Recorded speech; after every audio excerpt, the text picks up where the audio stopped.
अस्सलाम वालेकुम, मेरा नाम शाहीन है और मैं ऑनलाइन वेब टीचर की जानिब से आपको खुश आमदीद कहता हूँ।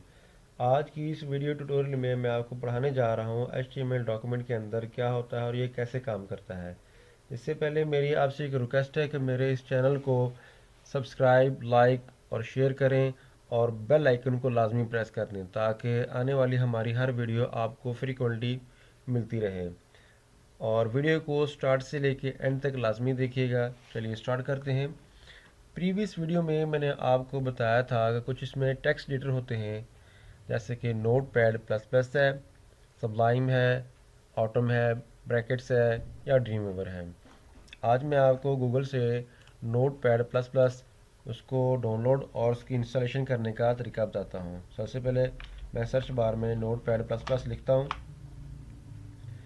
उसके बाद ये एक लिंक आ जाता है, आपने इसके ऊपर क्लिक करना है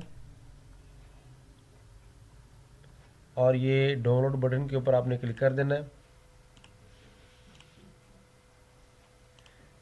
नोट पैड प्लस प्लस का जो भी रिसेंटली वर्जन है वो है 7.6.1 है, वो जा रहा है। मैं इसको मिनिमाइज़ कर देता हूँ।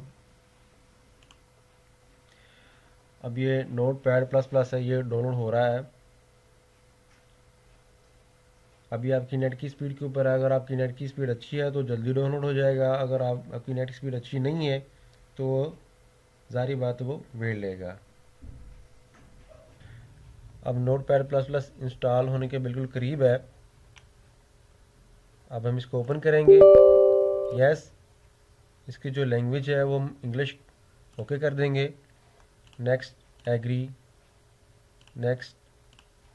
और यहाँ पे क्रिएट शॉर्टकट ऑन डेस्कटॉप, यहाँ पे इसको चेक करने के बाद हम इंस्टॉल के ऊपर क्लिक कर देंगे और चंद ही लम्हों बाद आपका जो सॉफ्टवेयर है वो इंस्टॉल हो चुका होगा। इसको फिनिश कर देंगे। आपने इस फाइल को बंद कर देना है और फाइल में जाके न्यू के ऊपर आपने क्लिक कर देना है।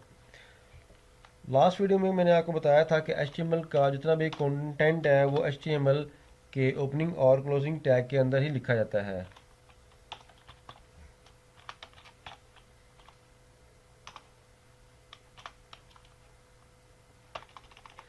आज हम जिसके बारे में बात करेंगे वो HTML के अंदर जितने भी टैग्स हैं उनके बारे में बात करेंगे। तो सबसे पहले इसमें आता है हेड, आता है और हेड का क्लोजिंग टैग ये। और हेड टैग के अंदर मज़ीद दो और टैग आते हैं जिनको हम टाइटल टैग बोलते हैं।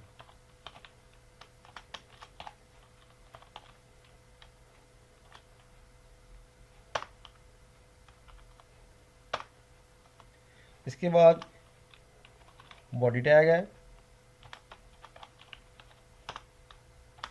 बेसिकली ये HTML का बेसिक स्ट्रक्चर है वो यहाँ पे हमने तैयार कर लिया है। सबसे पहले इसमें HTML का opening tag, closing tag, second number पे हेड का opening tag, closing tag, title का ओपनिंग और क्लोजिंग, नेक्स्ट इसमें आ जाएगा बॉडी टैग। अब मैं इसको सेव करूँगा। फाइल में जाके इसको मैंने सेव कर दिया डेस्कटॉप के ऊपर और यहाँ पे मैंने इसका नाम दिया। अब मैं इसका नाम दूंगा इंडेक्स। आप कोई भी नाम दे सकते हैं लेकिन मैं इसका नाम index.html दूंगा। अभी HTML क्या है, इसकी एक्सटेंशन है ये वाली। ये अगर आप इसमें एक्सटेंशन नहीं देंगे तो ये फाइल सेव नहीं होगी, किसी और फॉर्मेट में ये सेव होगी। अब मैं इसे सेव किया और इसे मिनिमाइज़ करने के बाद ये देखिए ये क्या, ये हमारे एक एक्सटेंशन दे दी उसने गूगल क्रोम की। अगर मैं इसे ओपन करता हूँ तो ये इस तरीके से दिखाई देगा। अब नेक्स्ट मैं दोबारा जाता हूँ। सबसे पहले मैं यहाँ पे टाइटल टैग के बारे में आपको बताता हूँ कि टाइटल टैग क्या काम करता है। अगर मैं गूगल को क्रोम को ओपन करता हूँ तो यहाँ पे ये देखिएगा, जैसे फेसबुक है, फेसबुक के आइकन के साथ यहाँ पे फेसबुक लॉगिन और साइन अप लिखा हुआ है। ये ट्विटर का यहाँ पे ये मैंने साइन इन करने के लिए किया हुआ था, यहाँ पे लॉगिन और ट्विटर है। अगर मैं गूगल को ओपन करता हूँ तो यहाँ पे गूगल का ये टाइटल बार लिखा हुआ आ रहा है। इसी तरीके से हमारी जो पेज हमने क्रिएट किया यहाँ पे index.html जो कि अभी हमने फाइल का नाम दिया ये वो आ रहा है। अगर हमने यहाँ पे कुछ अपना टाइटल बार यहाँ पे शो करवाना है तो सबसे पहले हम टाइटल के अंदर आएंगे और यहाँ मैं अपने चैनल का नाम दे रहा हूँ।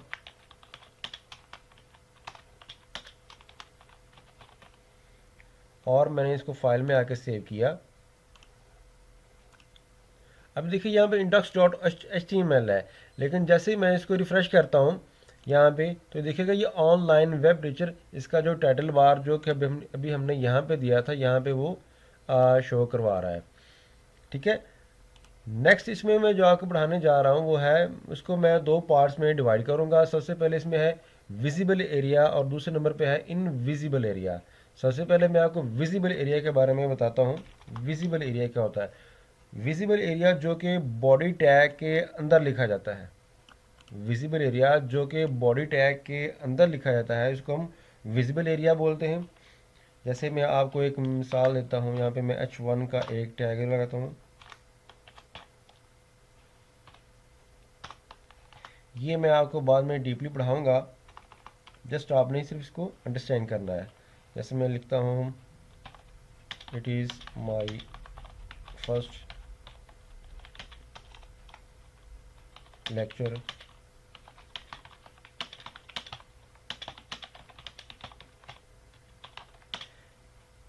It is my first lecture and you knows that it is very difficult. अगर मैं फाइल में जाके इसको सेव करता हूँ और अपने ब्राउज़र में जाके इसको रिफ़्रेश करता हूँ तो ये देखिए लिखा हुआ आ रहा है। जो हमने अपने टेक्स्ट एडिटर में लिखा है वही हमारे वेब ब्राउज़र में यहाँ पे नज़र आ रहा है। अगर हम इसको मैं डीपली बताऊँ तो जैसे फेसबुक का जहाँ से ये मेरा एरो शुरू हो रहा है और ये जाता है यहाँ तक, और ये एरिया आपका जो है ये बॉडी एरिया में लिखा गया है। बॉडी एरिया में जो भी आप चीज़ लिखेंगे वो आपके इस वेब पेज में नज़र आएगा। मिनटों से आप दूसरे लफ्ज़ों में ये कहते हैं कि बॉडी टैग के अंदर जितना भी आपने टैग लिखा है वो आपके पेज को डेकोरेट करने के लिए, उसको खूबसूरत बनाने के लिए इस्तेमाल होता है। जिसमें टेक्स्ट हो सकता है, उसमें एनिमेशन हो सकती है। जैसे अगर हम गूगल में जाएं तो ये जो एनिमेशन हो रही है, जो टेक्स्ट लिखा हुआ नज़र आ रहा है, आपको बटन लगे हुए हैं, ये कहाँ से आ रहे हैं? आपके बॉडी टैग में लिखे हुए चीज़ें वो नज़र आ रही हैं। तो ये क्या है? आपका ये विजिबल एरिया। मैं यहाँ पे लिख भी देता हूँ एरिया। आगे आया था इनविजिबल एरिया।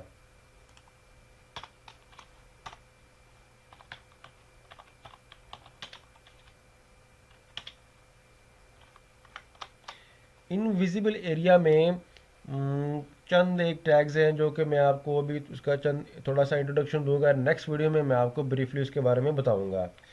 सबसे पहले इसमें आता है लिंक, उसके बाद इसमें आता है स्टाइल, आई थिंक मेटा आता है, और उसके बाद स्क्रिप्ट आता है। अगर मैं मेटा को एंड के ऊपर ले जाऊं,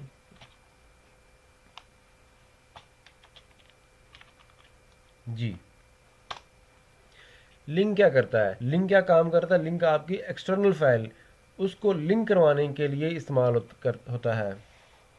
जैसा कि आपकी CSS की जो फाइल हो सकती है, फ़ॉन्ट ट्रांसफॉर्म की कोई भी फाइल होती है जो कि आपकी एक्सटर्नल फाइल को लिंक करवाने के लिए इस्तेमाल होता है। इसके बाद स्टाइल आता है। सपोज़ अगर आपका ये पेज वेब टेक्स्ट एडिटर के अंदर अगर आपने HTML का कोड लिखा हुआ है और आप किसी टैग को कलर देना चाहते हैं, उसके पैराग्राफ को स्टाइल करना चाहते हैं इंटरनल के लिए, किसके लिए? इंटरनल के लिए। लिंक जो है ये एक्सटर्नल फाइल को ऐड करने के लिए इस्तेमाल होता है। जो स्टाइल है ये आपकी CSS की जो इंटरनल है उसको, उसके लिए ये इस्तेमाल होता है। नेक्स्ट इसमें आता है स्क्रिप्ट। जावा स्क्रिप्ट की फ़ाइल को ऐड करने के लिए आप स्क्रिप्ट टैग का इस्तेमाल करते हैं। नेक्स्ट इसमें आता है जी मेटा टैग। मेटा टैग क्या करता है? अगर हम इसकी आसान लफ्ज़ों में तारीफ़ करें तो ये सर्च इंजन को इन्फॉर्मेशन देने के लिए इस्तेमाल होता है। जैसे कि मेंबर डिस्क्रिप्शन होती है या कोई भी कीवर्ड्स होते हैं या कोई डिस्क्रिप्शन होती है, ये इसकी इन्फॉर्मेशन देने के लिए, सर्च इंजन को इन्फॉर्मेशन देने के लिए ये मेटा टैग का इस्तेमाल करते हैं। सिंपल लफ्ज़ों में अगर हम हेड टैग की तारीफ़ करें तो हम इसमें ये कर सकते हैं, before the body element you can often see the head element. Body element से पहले आप हेड एलिमेंट को देख सकते हैं। This contain information about the web page. ये वेब पेज के बारे में इंफॉर्मेशन देता है। rather than information that is show within the main part of the browser, you will usually find the title element inside the head tag. इसके बाद आता है title tag. The content of the title elements are either shown on the top of the browser, where you usually type in the URL of the page you want to visit, or more on the tab of the. ये आप simple लफ्ज़ों में इसकी definition कर सकते हैं। अब हम दोबारा अपने ब्राउज़र में आते हैं। उम्मीद करता हूँ कि मेरी आपको ये वीडियो अच्छी लगी होगी। मज़ीद वीडियो के लिए मेरे चैनल को लाजमी सब्सक्राइब करें और शेयर करें और बेल आइकन पर लाजमी प्रेस करें। तो मिलते हैं नेक्स्ट वीडियो के लिए। Take care, bye bye.